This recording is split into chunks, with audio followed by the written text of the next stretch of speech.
The book of 2 Samuel chapter 1.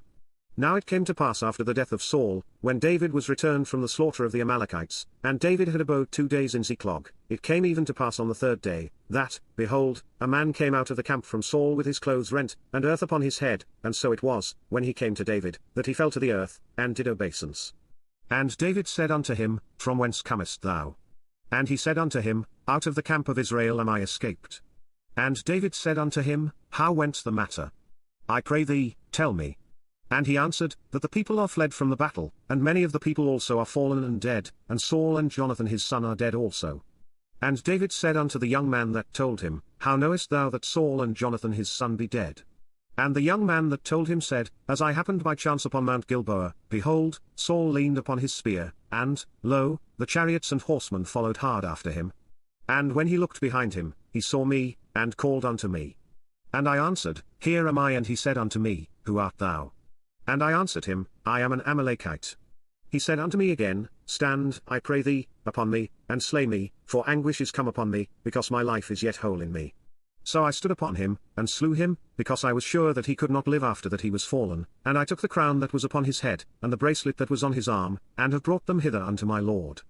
Then David took hold on his clothes, and rent them, and likewise all the men that were with him, and they mourned, and wept, and fasted until even, for Saul, and for Jonathan his son, and for the people of the Lord, and for the house of Israel, because they were fallen by the sword. And David said unto the young man that told him, Whence art thou? And he answered, I am the son of a stranger, an Amalekite. And David said unto him, How wast thou not afraid to stretch forth thine hand to destroy the Lord's anointed? And David called one of the young men, and said, Go near, and fall upon him. And he smote him that he died. And David said unto him, Thy blood be upon thy head, for thy mouth hath testified against thee, saying, I have slain the Lord's anointed. And David lamented with this lamentation over Saul and over Jonathan his son. Also he bade them teach the children of Judah the use of the bow. Behold, it is written in the book of Jasher, The beauty of Israel is slain upon thy high places, how are the mighty fallen.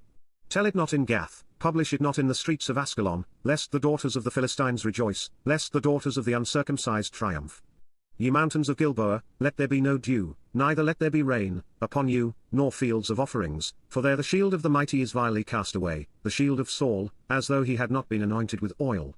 From the blood of the slain, from the fat of the mighty, the bow of Jonathan turned not back, and the sword of Saul returned not empty. Saul and Jonathan were lovely and pleasant in their lives, and in their death they were not divided, they were swifter than eagles, they were stronger than lions.